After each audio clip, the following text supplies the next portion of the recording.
Hello all, welcome to my channel edutainment focus plus. आप सभी का स्वागत है मेरे चैनल एडुटेनमेंट फोकस प्लस पर, जहां पर हम अपनी नॉलेज पर फोकस करेंगे। मेरे इस चैनल पर आप सभी को नॉलेज मिलेगी mainly in taxation field, in GST and income tax and in various others topics also and new updates also. Let's start. मेरा नाम है जोयता और आज का हमारा टॉपिक है इनकम टैक्स के टॉपिक में से आज हम इनकम टैक्स का टॉपिक कवर करने वाले हैं, जिसमें कि हमने अपनी हाउस प्रॉपर्टी के टॉपिक को कवर किया था, जिसमें से हमारे छोटे छोटे कुछ टॉपिक रहते थे। कैलकुलेशन हमने देख लिया था और कुछ शॉर्ट टॉपिक्स थे, हम उनको कवर कर रहे थे। तो उन्हीं में से आज का हमारा एक टॉपिक है कि अगर हमारी हाउस प्रॉपर्टी है लेकिन अगर हम उसको बिज़नेस के लिए यूज़ कर रहे हैं तो वो कौन से इनकम के हेड में आएगी। इनकम फ्रॉम हाउस प्रॉपर्टी के अंदर आएगी या फिर income from business and profession के अंदर आएगा। तो हम आज इसको डिस्कस करने वाले हैं। तो लेट्स स्टार्ट। हम देखते हैं, जैसे कि हमारा टॉपिक है, अगर इनकम हमारी जनरेट होती है, इनकम इन विच हेड, कौन से हेड के अंदर जाएगी। If house property is use for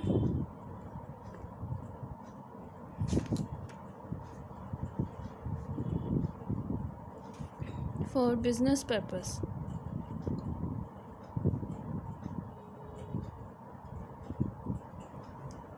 अगर कोई हाउस प्रॉपर्टी बिजनेस पर्पस के लिए यूज़ कर रहा है तो वो कौन से हेड में जाएगा, इनकम फ्रॉम हाउस प्रॉपर्टी या फिर income from business and profession. तो चलिए देखते हैं क्या कुछ कंडीशन हो सकती है।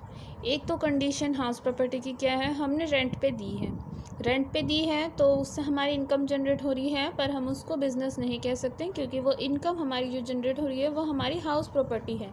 लेकिन हमारी हाउस प्रॉपर्टी है, अगर हमने वो किसी को रेंट पे दिया है, ठीक है, हमने रेंट पे दिया है उसको, तो रेंट पे देने के बाद जिसको हमने रेंट किया है वो as an office purpose use कर रहा है, यानी कि बिज़नेस के पर्पस से यूज़ हो रहा है। ओके, अब अगर ये बिज़नेस के पर्पस से यूज़ हो रहा है तो ये इनकम तो क्या है, बिज़नेस से जनरेट हो रही है, वो आपके पास आ रही है। लेकिन आप कहेंगे ये तो हमारी हाउस प्रॉपर्टी है, लेकिन वो जनरेट कहाँ से हो रही है, बिज़नेस से हो रही है। लेकिन एक प्रॉपर हाउस प्रॉपर्टी है, हमने उस हाउस प्रॉपर्टी को क्या है, रेंट पे दिया है, उससे हमारी इनकम जनरेट हो रही है। वो सिंपली कोई अपनी फैमिली के साथ रहती है, वो हमारी हाउस प्रॉपर्टी के अंदर ही जाएगी। लेकिन जब कोई ऑफिस या फिर बिज़नेस हो गया, वो इनकम जो जनरेट हो रही है वो क्या है, बिज़नेस से आ रही है। इनकमिंग जो भी उनकी इनकम होगी वहाँ से, तो वो हमारी हाउस प्रॉपर्टी के अंदर नहीं जाएगी। वो हमारी किसके अंदर जाएगी, वो इनकम जाएगी हमारी फ्रॉम बिज़नेस एंड प्रोफेशन के अंदर जाएगी। ओके, वो किसके अंदर जाएगी, हमारी बिज़नेस एंड प्रोफेशन के अंदर। ठीक है, ये चीज़ हम लोगों को ध्यान रखना है। वो इनकम हाउस प्रॉपर्टी के अंदर नहीं बल्कि बिजनेस एंड प्रोफेशनल इनकम के अंदर जाएगी, उस हेड के अंदर जाएगा। हम उसकी कैलकुलेशन हाउस प्रॉपर्टी के अंदर नहीं कर सकते हैं, एज एन इनकम के तौर पे हम उसको हाउस प्रॉपर्टी के लिए नहीं ले सकते हैं।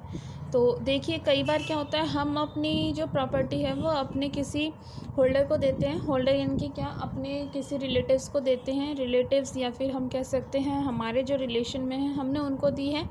अब उनके अंडर वो सब कुछ है, ठीक है। तो अब हमने ये चीज़ें जो है, ऐसा एक टॉपिक, मतलब ये चीज़ हमने इससे पहले भी डिस्कस करी थी, यही टॉपिक, कि अगर मान लो हमारे पास कोई प्रॉपर्टी है, वो प्रॉपर्टी क्या है, मैंने अपने बेटे को दे दी है, तो जब कुछ भी होएगा तो वो क्या है, मेरे बेटे के अंदर ही जाएगी। मतलब जो भी इनकम जनरेट होगी वो मेरा बेटे के अंदर है ऑफिशियली सब कुछ, तो अब वो देखेगा, मेरे अंडर यहाँ पे कुछ भी नहीं होगी। उसी तरीके से अगर मैंने अपनी प्रॉपर्टी किसी भी होल्डर को दी है, कागज़ी कार्रवाई हमारी हो चुकी है, ठीक है, तो वो सब कुछ क्या है, अगर वहाँ पर भी हमारी अगर बिज़नेस प्रॉपर्टी से अगर हमारी इनकम जनरेट हो रही है तो उसके अंडर भी हमारी ये बिज़नेस एंड प्रोफेशन के अंडर ही जाएगी। ये चीज़ जो है, ये टॉपिक कई बार डिस्कस होता है, कई बार कन्फ्यूजन भी क्रिएट होता है, क्योंकि हाउस प्रॉपर्टी है, एक तरीके से देखा जाए तो हर मंथली जो है, ईयरली जो अमाउंट आता है जनरेट होकर, वो तो क्या है, हर मंथली आता है, सेम अमाउंट आता है, ठीक है। मीन्स रेंटेड तो सेम रेंट ही आप दोगे, किसी को आपने दिया है तो वो आपको वापस भी वही अमाउंट आपको पे करेगा रेंट के, ठीक है।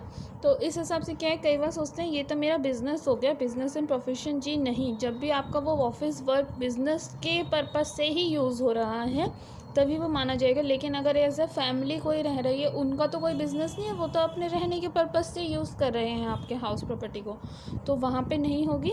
और जहाँ पे बिज़नेस यूज़ होगा वहाँ पे आपका बिज़नेस एंड प्रोफेशन ही आएगा।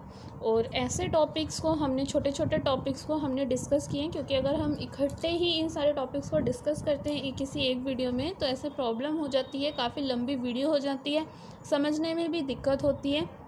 तो अगर आपको जानना हो ऐसे छोटे छोटे टॉपिक्स, आपको मेरे चैनल पे प्लेलिस्ट पे इनकम टैक्स का प्लेलिस्ट मिल जाएगा। वहाँ पर मैंने अभी छोटे छोटे वीडियोस डालने स्टार्ट किए हैं ताकि आप लोगों को समझने में इजी हो और आपका भी इंटरेस्ट बना रहे वीडियो को देखने के लिए।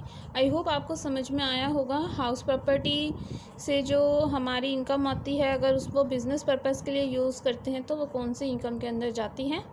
तो अगर आपको वीडियो अच्छी लगी हो तो प्लीज़ लाइक कीजिएगा, शेयर कीजिएगा, चैनल को सब्सक्राइब कीजिएगा। आप जाके मेरे चैनल को विज़िट कर सकते हैं, वहाँ पे आपको इनकम टैक्स और जीएसटी से अलग से प्लेलिस्ट मिल जाएगी। आप वहाँ पर जाकर अपने टॉपिक वाइज अपने टॉपिक्स को डिस्कस कर सकते हैं।